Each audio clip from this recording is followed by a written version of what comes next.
नमस्कार मित्रों, मैं प्रदीप श्रीवास्तव कहानी टाइम में आपका स्वागत करता हूँ।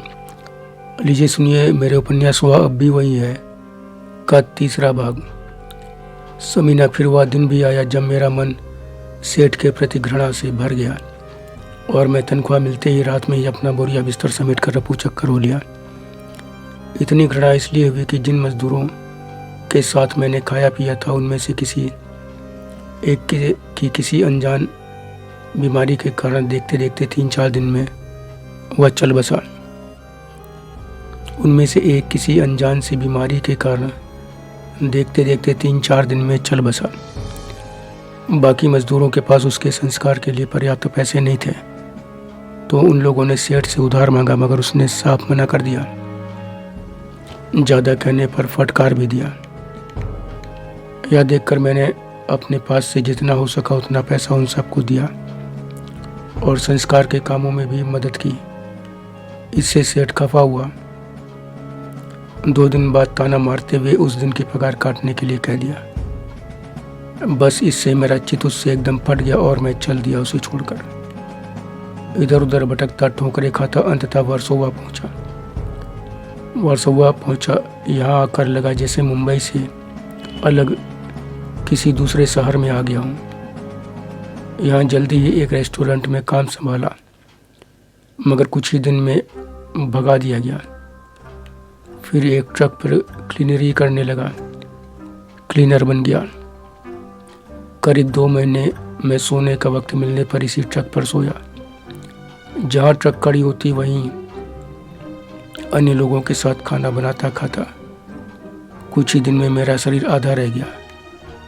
तकलीफ़ों से घबरा कर यह नौकरी भी छोड़कर निकल लिया, क्योंकि मुझे लगा कि यह ट्रक तो मुझे मेरे सपने से बहुत दूर लिए जा रहा है। इसलिए ऐसी नौकरी खोजने लगा जिससे मुझे मुंबई से बाहर ना जाना पड़े। कई जगह भटकने के बाद एक जगह सिक्योरिटी गार्ड बन गया। 14-15 घंटे की ड्यूटी के बाद उस कोठी के सर्वेंट क्वार्टर में 2 और नौकरों के साथ सो जाता। मालिक की नज़र में हम गार्डों और नौकरों की अहमियत एक कुत्ते से ज़्यादा नहीं थी। यहाँ महीना भर भी नहीं बीता था कि सेठ के यहाँ जैसी एक घटना हो गई। एक नौकर दवा ना हो पाने के कारण पीलिया के चलते मर गया। उसका अंतिम संस्कार जिस ढंग से हुआ उससे मेरा मन एकदम रो पड़ा। उसकी अर्थी उठने वाली थी।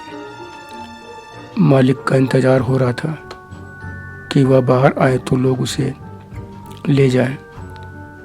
लंबे इंतज़ार के बाद वह बाहर आए और फिर हम सब पर जैसे जूता मारते हुए बोले, इसे ले जाओ भाई, अभी तक यहाँ क्यों बने हुए हो?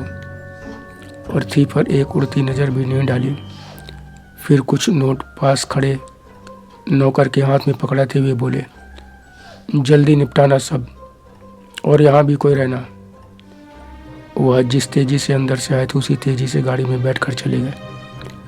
फिर सब ने मिलकर, मैं सबसे नया था तो मुझे ड्यूटी पर रहने को कहा और उस अभागे नौकर का शरीर लेकर चले गए अंतिम संस्कार के लिए। बाद में पता चला कि उस अभागे का दुनिया में कोई नहीं था। अपनी बीवी बच्चे के साथ यहाँ 4-5 साल पहले कमाने खाने आया था, मगर 2 साल बाद ही बीवी उसी के साथी के साथ अपने दोनों बच्चों को लेकर भाग गई। बेचारे ने अपनी विश्वासघाती पत्नी को बहुत ढूंढा, लेकिन वो नहीं मिली। तब से वह हताश निराश जिंदगी काटते काटते असमय ही लवारिस सा चल बसा था। समीना उन नौकरों की व्यवस्था बेचारी देखकर मैं खुद को संभाल नहीं पाया।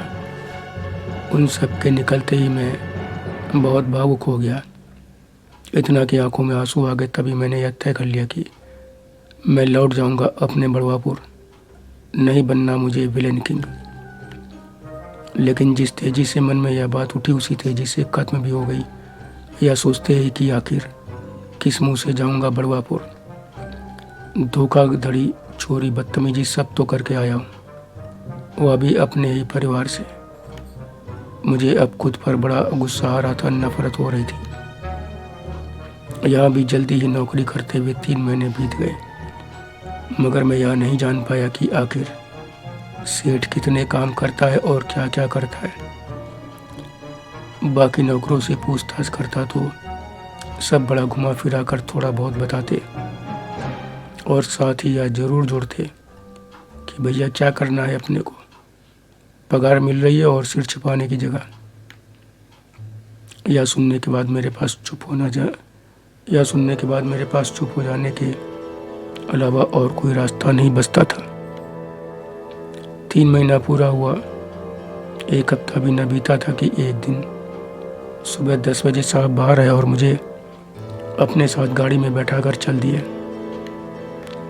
न उन्होंने बताया और ना ही मेरी पूछने की हिम्मत हुई कि कहाँ चल रहे हैं।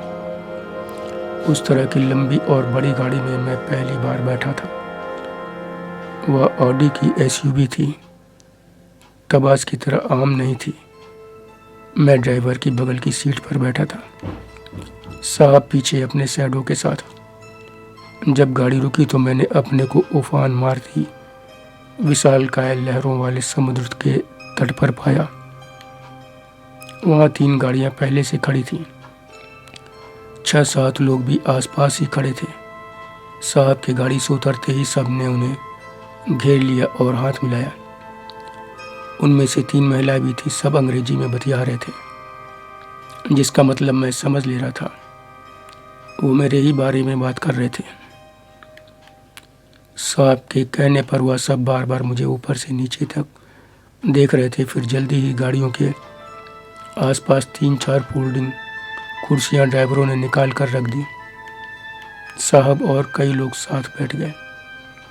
फिर देखते देखते कई कैमरे स्टैंड पर लग गए और जो 3 महिलाएं थीं उनके सामने कई बॉक्स रख दिए गए। उन 3 महिलाओं में से 2 काफ़ी लंबी चौड़ी भारी शरीर की थी। तीसरी महिला छरहरी बदन की थी और सबसे लंबी थी। आदमियों में वहाँ सबसे लंबा मैं था और महिलाओं में वह, बल्कि कई पुरुष भी उससे छोटे थे। फिर जल्दी ही वह एक गाड़ी की आड़ में चली गई। बाकी दोनों महिलाएं भी गईं। इसी बीच एक आदमी एक एक्सेल साइज ट्रॉली बैग वहाँ पर रखाया। तीनों महिलाओं ने बेहद चुस्त जीन्स और टी-शर्ट पहन रखी थी। एक की टी-शर्ट स्लीवलेस थी, जिससे उसके भारी भरकम शरीर की ही तरह उसके भारी स्तन झांक रहे थे। समीना यह सब देखकर मेरा मन बल्लियों उछलने लगा था। सारा तामझाम देखकर मैं समझ गया कि साहब फिल्म निर्माण से ही जुड़े व्यक्ति हैं। अब मैं किसी दिन इनसे निवेदन करूंगा कि मुझे कोई छोटा मोटा ही रोल दे दे या दिला दे। मैं खुशी के मारे एकदम पगला उठा था कि जिसे ढूंढ रहा था वह मिल गया। साथ में कोफ्तयाबी हुई कि इतने दिनों से साहब के यहाँ काम कर रहा हूँ और साहब को जान भी नहीं पाया, जबकि आए दिन बड़ी बड़ी गाड़ियों में लोग आते रहते हैं। मुझे लगा कि यही समुद्र तट वह स्थान होगा जहाँ से मेरे विलेन किंग बनने की शुरुआत होगी। इसी समय अनायास ही मुझे न जाने क्यों दादी की अक्सर कही जाने वाली यह कहावत याद आ गई कि कोकी माँ बच्चा गौवा भर ढिढोरा। मैं उस खिली धूप में भी सपने देख रहा था। मन में समुद्र की लहरों की तरह सपने उफान मार रहे थे। मैं मंजिल से अपने को बस उतना ही दूर पा रहा था जितनी दूर उस समय हम दोनों से समुद्र की लहरें थीं, जो हम लोगों से मात्र 50 कदम पहले तक आ कर तट को बार बार गीला कर रही थी। तट पर हम लोग जहाँ थे वहाँ से लगभग 200 मीटर पहले काफ़ी भीड़ और चहल पहल थी। साहब ने काम में कहीं कोई बाधा न आए, इसलिए एकदम दूर भीड़ से अलग थलग अपना तामझाम फैलाया था। उत्साह और जोश में मैंने अपने साथ आए ड्राइवर से पूछ लिया कि यह जगह कौन सी है। तो उसने मुझ पर ऐसे नज़र डाली मानो मैं कोई अजूबा हूँ। बोला, अरे चौपाटी बीच नहीं जानते? वह कुछ और बोलता कि तभी जो व्यक्ति ट्रॉली बैग ले गया था वह लगभग दौड़ता हुआ आया और मुझे साहब के पास बुला ले गया। मेरे पहुंचते ही उन्होंने कहा, सुनो तुम्हारी कुछ फ़ोटो खींची जाएंगी। मगर इन कपड़ों में नहीं, ये तुम्हें तैयार कर देंगे। साहब की बात पूरी भी नहीं हुई थी कि पास खड़ा एक आदमी बोला, आओ। मुझे लेकर वह उसी गाड़ी के पीछे पहुंचा जहां वह महिलाएं थीं। ट्रॉली बैग था और फोल्डिंग कुर्सियां थीं, जिनमें से एक पर वह छरहरी महिला दुबली पतली लंबी सी बैठी थी। मगर मैं उसका एकदम बदला रूप देखकर दंग रह गया। वह एक मछुआरिन की वेशभूषा में थी। कछाड़ मारकर घुटने से ऊपर धोती पहनी हुई थी, जिस पर नीले पीले लाल रंग की प्रिंट थी। समीना, मुझे लगता है कि तुम सामने होती तो कछाड़ मारने वाली बात बिल्कुल न समझ पाती, क्योंकि तुम तो सहारनपुर की थी। हमारे बड़वापुर में यह शब्द प्रयोग होता है। होता क्या है कि इसमें औरत किसानी आदि का काम करते समय अपनी धोती का एक सिरा दोनों पैरों के बीच से खींचकर पीछे कमर में कसकर खोंस लेती हैं, जिससे काम करते समय धोती बाधक नहीं बनती। यहाँ महाराष्ट्र में कछाड़ मार धोती पहनकर एक लोक नृत्य भी होता है।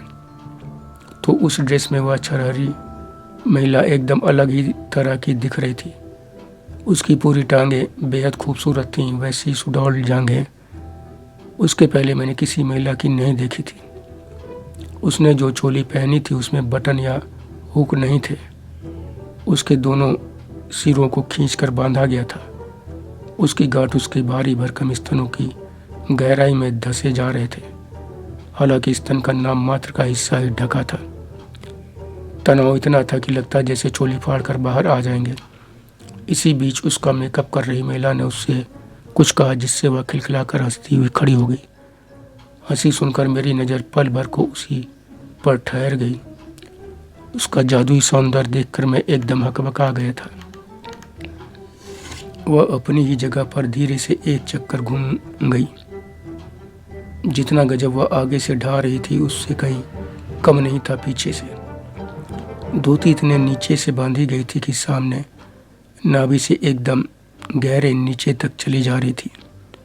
वहीं पीछे नितंबों का उभार दिख रहा था। नितंबों के बीच गहराई में खोसा गया साड़ी का हिस्सा उसे और भी मादक बना रहा था।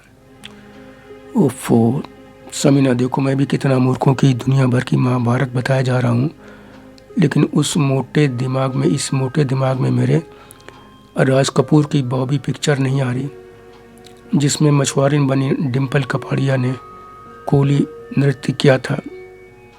वह कोली नृत्य ऐसी ही ड्रेस पहनकर उन्होंने किया था, जिसमें डिम्पल का खूबसूरत जिस्म देखकर न जाने कितने लोग आहें भरते थे। सच कहूँ तो उस डांस को देखने के लिए मैंने कई बार पैसे खर्च किए थे। उसे तब दोस्तों के साथ वीडियो कैसेट लगाकर देखता था, जब सीडी डीवीडी बड़वापुर जैसे जगह के लिए आम नहीं थी। पिक्चर के डिम्पल की हूबहू कॉपी मैं समुद्र तट पर ही साक्षात अपने सामने देख रहा था, मात्र 8-10 फीट की दूरी से। मैं मूर्खों सा पलक झपकाता उसे देख ही रहा था कि तभी मेकअप करने वाली महिला ने पास खड़े आदमी से अंग्रेजी में कुछ कहा। तो उसने मुझे अपने पास बुलाकर कहा, सुनो, हम तुम्हारी कुछ फ़ोटो अकेले और कुछ इन मैडम के साथ खींचेंगे। ये कपड़े तुमको पहनने हैं। मैंने देखा मुझे भी मछुआरे जैसे कपड़े पहनने हैं, लुंगी बीच से लांग मारकर पीछे खोंसते हुए, जैसे बॉबी पिक्चर में उनके पिता बने ओम शिवपुरी ने पहना था, और बनियान भी। उस आदमी ने मुझसे पैंट शर्ट उतारने को कहा। मैं उतारने में संकोच करने लगा तो मेकअप करने वाली औरत अंग्रेजी में कुछ कहकर हंसने लगी, उसके सारे साथी भी। मैं समझ गया कि मेरा मजाक उड़ाया जा रहा है। बड़ी गुस्सा आ रही थी। तभी उसने एक और धमाका किया। हंसती हुई वह हिंदी में बोली, अरे अंदर कच्ची तू पहने है ना, फिर को शर्म आ रही है? इन्हें तो शर्म नहीं आ रही तू है कि तू बिल्कुल सिकुड़ा जा रहा है। उसने मछुआरिन बनी लड़की की ओर उंगली से इशारा करते हुए कहा, फिर तुरंत ही बोली, चलो जल्दी करो। उसका यह बोलना था कि मेरे पास खड़ा आदमी मुझे बिजली की तेजी से तैयार करने लगा। सच बताऊं, पैंट उतारते वक्त मुझे वाकई बहुत शर्म आ रही थी। मेकअप का कमाल था कि मैं भी पूरे मछुआरे के रूप में आ गया। शीशे में अपने को देखकर मैं मेकअप मैन के हुनर का कायल हो गया। शीशे में लग ही नहीं रहा था कि वह मैं हूँ। इस बीच उस मछुआरिन बनी महिला की फोटोग्राफी शुरू हो गई थी। कई पोज बेहद मादक थे। कनखियों से मैं उसे बराबर देख रहा था और भीतर ही भीतर कहीं गड़बड़ा भी रहा था। करीब घंटे भर यह फोटोग्राफी चली। इसके बाद सब अपनी जगह बैठकर कोई ड्रिंक पीने लगे।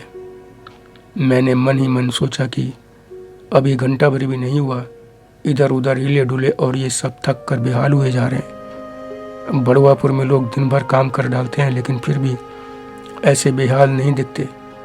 वह ड्रिंक मेरा मेकअप करने वाले ने मुझे भी दी, जिसका अजीब सा स्वाद था जो मुझे बिल्कुल अच्छा नहीं लगा। 10 मिनट भी नहीं हुए थे कि सब फिर सक्रिय हो गए। इस बार फोटोग्राफी पहले अकेले मेरी हुई, फिर मछुआरिन बनी उस छरहरी महिला के साथ, जिसमें कई पोज बेहद उत्तेजक थे।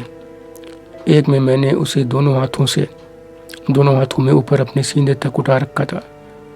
जब पोज देता था तो पहले कई बार मुझे मेरे पोज को ठीक किया जाता। ऊपर उठाने वाले पोज में उसे बार बार उठा उठा कर मैं ऊबने लगा था। एक पोज में मुझे उसे पीछे से पकड़ना था।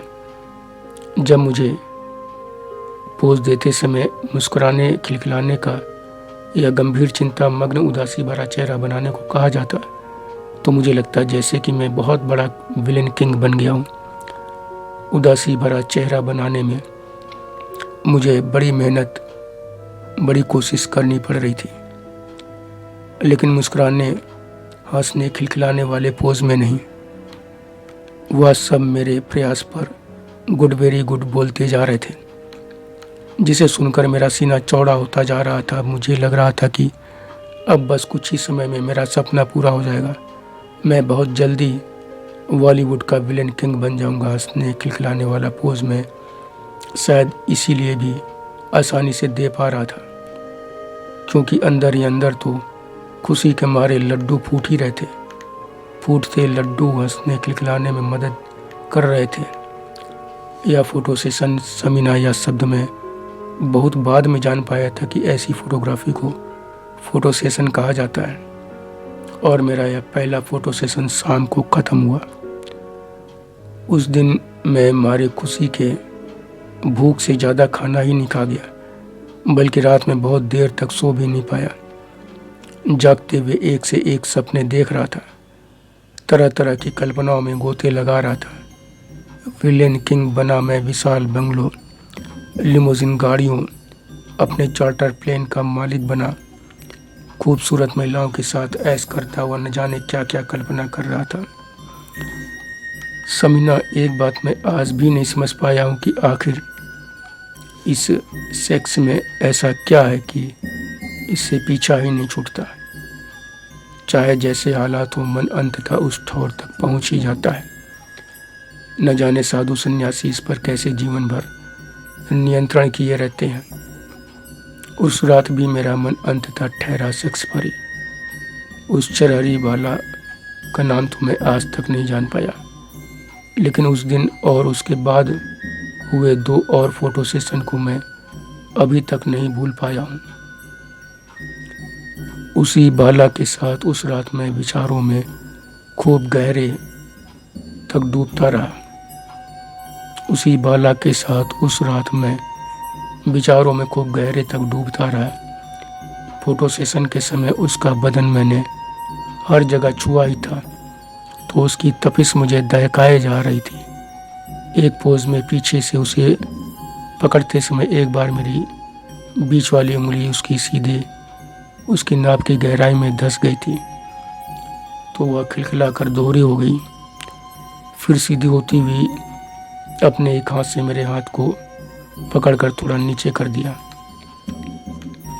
मगर तभी हंसने वाली बाकी साथियों में से एक ने अंग्रेजी में कुछ कहा तो वह फिर खिलखिला पड़ी।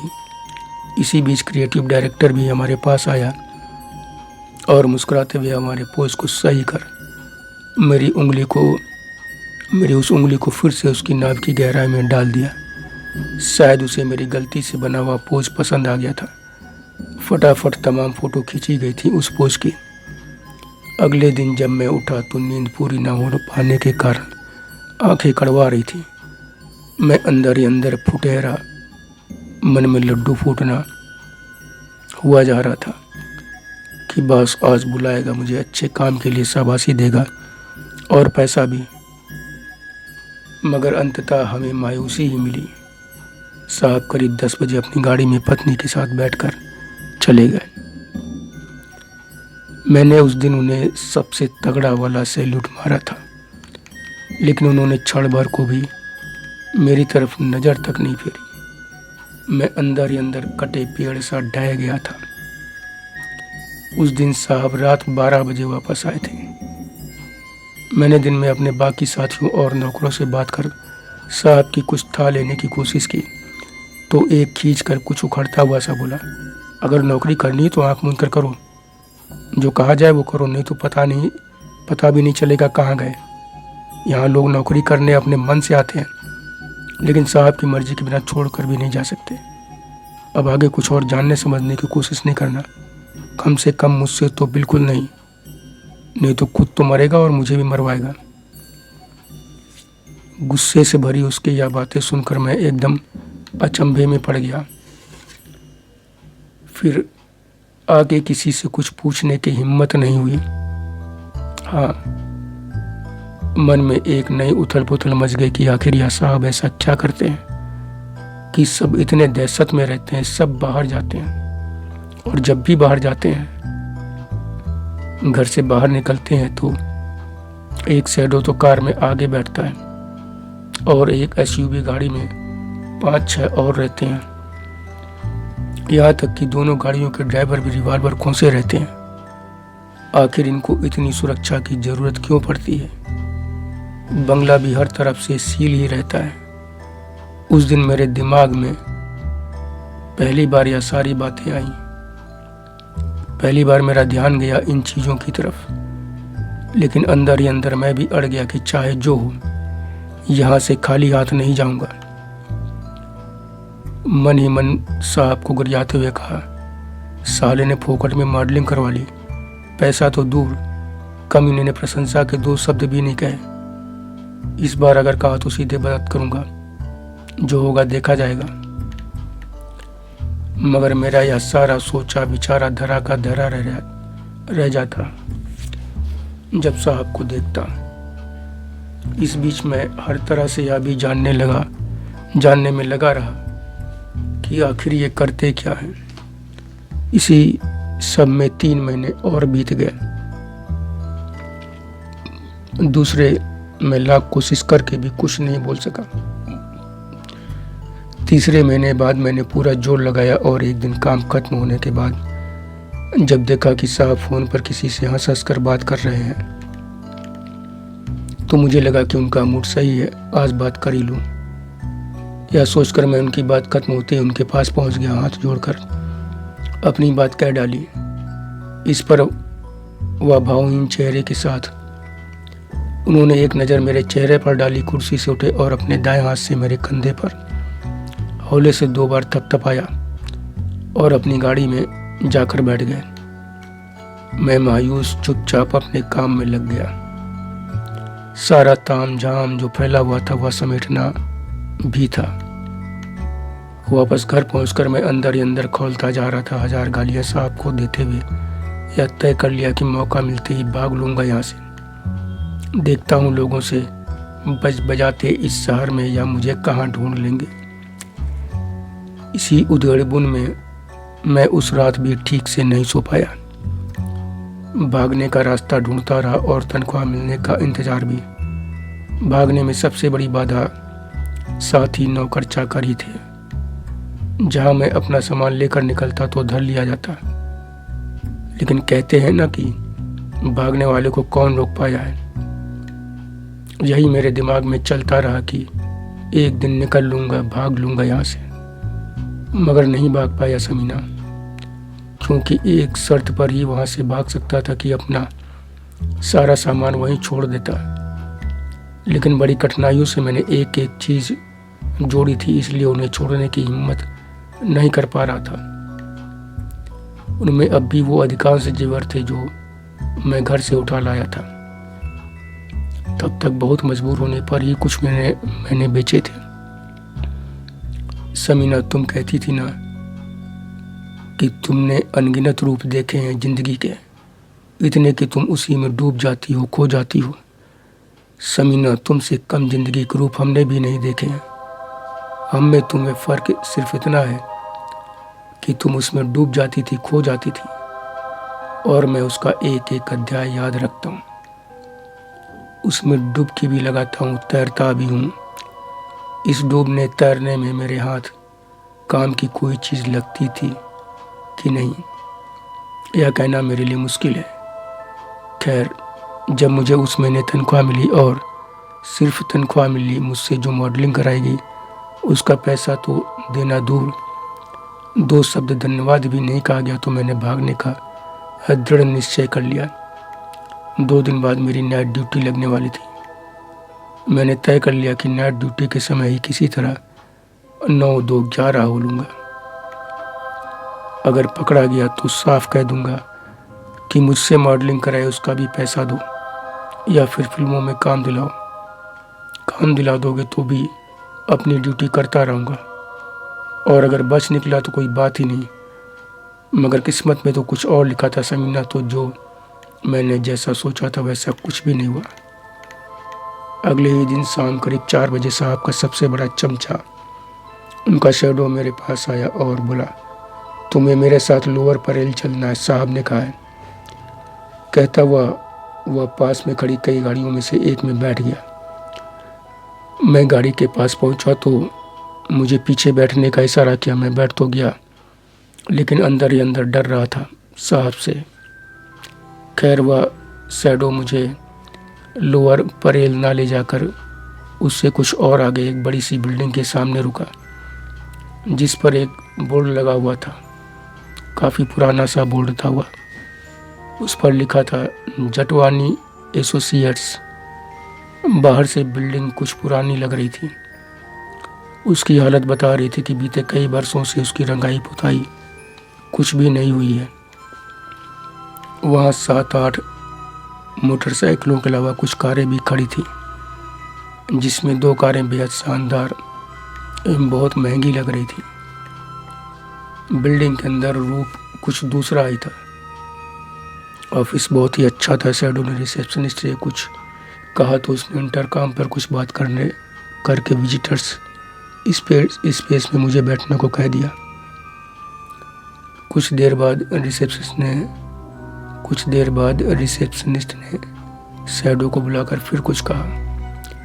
उसे सुनने के बाद वह एकदम जल्दी में आ गया और बड़ी फुर्ती से मेरे पास आकर कहा, तुम यहीं रुको, मैम अभी बुलाएंगी, मैं जा रहा हूँ। मैंने पूछा, कितनी देर में? तो वह बोला, मुझे कुछ नहीं मालूम, यह सब मैम बताएंगी, साहब ने तुरंत बुलाया है। यह कहते हुए वह चला गया। इधर मैं इंतजार में बैठा बैठा पस्त हो गया। शाम के 6 बजने को थे, लेकिन अंदर चैम्बर में मैम कान में न जाने कौन सा तेल डालकर बैठी थी कि उन्हें होश ही नहीं था कि बाहर किसी को बैठा रखा है। एक एक करके सब चले गए, बाकी बचा था मैं, एक चपरासी और वह रिसेप्शनिस्ट। उन दोनों के चेहरों पर भी थकान साफ नजर आ रही थी। मुझे वहाँ 2 घंटे में रिसेप्शनिस्ट ने 1 कप चाय पिलवाई थी। इस बीच मैंने देखा कि रिसेप्शनिस्ट ने भी अपना बैग वगैरह तैयार किया। वॉशरूम जाकर अपना मेकअप सही किया, फिर चैम्बर में जाकर मिनट भर में निकली और बड़ी तेजी से बाहर चली गई। उस समय मैंने उसकी चाल में गजब की फुर्ती देखी। वह 35-36 की अच्छी खासी मोटी सी थी, लेकिन फुर्ती में किसी छरारी महिला को मात दे रही थी। उसके जाने के बाद मैंने सोचा कि चलो अब मुझे भी फुर्सत मिलेगी, इसकी मैम साहब कितनी देर अकेले रहेंगी। लेकिन मेरा यह सोचना गलत निकला। 1.5 घंटे और बीत गए। मैम साहब का चैम्बर बंद तो बंद ही रहा। चपरासी जो करीब 50 के आसपास था, अच्छी खासी तोंद उसकी निकली हुई थी। वह चैम्बर की घंटी की तरफ कान लगाए सतर्क बैठा था। इस बीच मैं उससे एक बार पानी मांग कर पी चुका था। मैंने उससे कई बार बात करने की कोशिश की कि टाइम भी पास होगा और इस रहस्यमयी मैम के बारे में भी कुछ पता चलेगा, मगर तब वह ऐसा नीरस अंतर्मुखी निकला था कि कई बार कोशिश करने पर हूँ हाँ करके चुप हो जाता। वैसा भावहीन चेहरा मैंने अब तक के जीवन में दूसरा नहीं देखा। इंतजार कुछ इस तरह बढ़ रहा था जैसे गर्मियों की छुट्टी में लेट भारतीय रेलगाड़ियां इंतजार करा कर यात्रियों का तेल निकाल देती हैं, खास तौर से पैसेंजर गाड़ियां। जैसे अंततः इन यात्रियों की किस्मत कुछ संवरती है और ट्रेन आ जाती है। कुछ वैसे ही मेरी किस्मत ने भी पलटा खाया और इंतजार खत्म हुआ। करीब 9:30 बजे चपरासी को अंदर बुलाया गया। वह मिनट भर में ही बाहर निकला और दरवाज़ा खोलकर खड़ा हो गया। मैं समझ गया कि मैम साहब बाहर आने वाली हैं, तो मैं भी खड़ा हो गया कि मैडम जल्दी से जल्दी जो बताना हो बताएं और मैं यहाँ से बाहर निकलूं। सच कहूं से बिना गुस्से में मेरे मुंह से गालियाँ बहुत निकलती हैं, वह भी बहुत भद्दी। तो उस समय मैं साहब और मैडम दोनों को गालियाँ बके जा रहा था। जितना वह देर कर रही थी मैं अंदर ही अंदर उतनी ही ज़्यादा गालियाँ उन्हें दे रहा था। खैर, मैम साहब मोबाइल पर बातें करती हुई निकली। तब मोबाइल आज की तरह इतने आम नहीं थे कि एक दिहाड़ी मजदूर के हाथ में भी दिखे। मैडम मेरी कल्पना से परे थी। उनका कद औसत से काफ़ी ज़्यादा था, करीब 5 फीट 10 या 11 इंच के आसपास। रंग हद से ज़्यादा गोरा था। बाल एकदम मर्दों की तरह छोटे छोटे कटे थे और सुनहरे कलर से रंगे थे। बड़ी बड़ी खूबसूरत आँखें थी जो हल्की सूजी हुई सी लग रही थी। कद की तरह उनका वजन भी औसत से कहीं बहुत ज़्यादा लग रहा था। उन्हें ठीक ठाक मोटी औरत कह सकते थे, मगर थुलथुल नहीं। उन्होंने पीले रंग की बड़ी स्टाइलिश जीन्स पहन रखी थी, आसमानी रंग की गोल गले की टी शर्ट। उनके कपड़े इतने टाइट हो रहे थे कि लग रहा था जैसे अंगूने फाड़ कर बाहर आ जाएंगे। मैंने क्षण भर को उनकी गजब की काया को देखा, फिर नजरें नीचे कर हाथ जोड़कर नमस्कार किया। मन में यही था कि जवाब तक नहीं मिलेगा। साहब के व्यवहार ने मेरी यही धारणा बनाई थी, लेकिन उन्होंने अपनी असाधारण काया की तरह मुझे फिर चौंकाया और एक नज़र मुझ पर डाली। आंखें थोड़ी फैलाई, होंठ भी चौड़े हुए, सिर को रत्ती भर आगे झुकाकर मेरे नमस्कार को स्वीकार किया। वह दरवाजे से बाहर 4 कदम आगे आकर रुक गए। चपरासी फिर अंदर गया, एक ब्रीफकेस और एक बैग लेकर बाहर आया। मुझे लगा कि इनकी तरह इनके भारी भरकम बैग को इनकी गाड़ी में रखकर मुझे जाने की फुर्सत मिलेगी। मुझे उन्होंने क्यों बुलाया, इससे समझने से ज़्यादा मैं इस उधेड़बुन में था कि जेब में नाम मात्र को पैसे हैं। यहाँ से वापस साहब के पास कैसे पहुँचूँगा, मगर पहले कुछ सोचूं मैं। उसके पहले ही अगले ही पल में गहरे असमंजस में पड़ गया। मैडम बजाय बिल्डिंग से बाहर निकलने के एक गैलरी पार कर बाएं तरफ बनी सीढ़ियों से ऊपर चढ़ने लगी। मोबाइल पर बातें भी अंग्रेजी में करती जा रही थी, जिनका मैं थोड़ा बहुत ही मतलब निकाल पा रहा था। बाकी मेरे लिए करिया अक्षर भैंस बराबर था। उनके ठीक पीछे ब्रीफकेस लिए उनका चपरासी चल रहा था और उसके ठीक पीछे भारी भरकम बैग लिए मैडम एक सीढ़ियाँ चढ़ती बिना रुके तीसरी मंजिल पर पहुंच गई। मैं उनकी क्षमता देखकर दंग रह गया कि इतना भारी भरकम शरीर और यह क्षमता, जबकि मैं काफ़ी हाँफने लगा था और तोंदियल चपरासी भी। सीढ़ियाँ जहाँ ख़त्म हुई थी वहीं बाएं तरफ बड़ा सा दरवाज़ा था जिस पर ताला लटका हुआ था और दूसरी तरफ सीढ़ियाँ ऊपर को चली जा रही थी।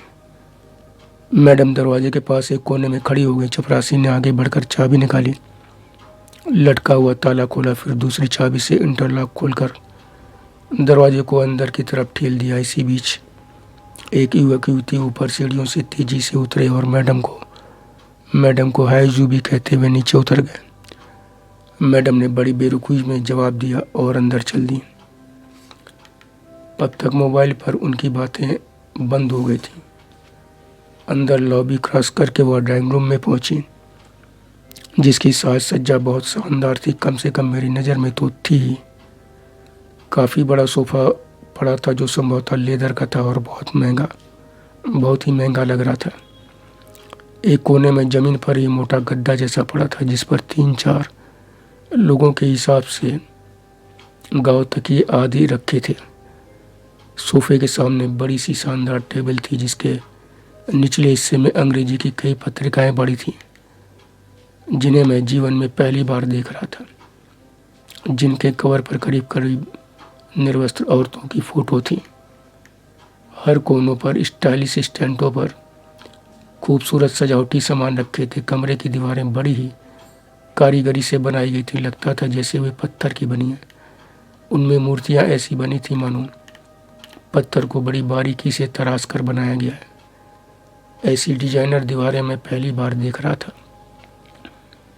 मैडम सोफे पर बैठ गई। चपरासी के साथ में ड्राइंग रूम से लगे कमरे तक गया और बैग रखकर उसी के साथ वापस मैडम के पास लौट आया।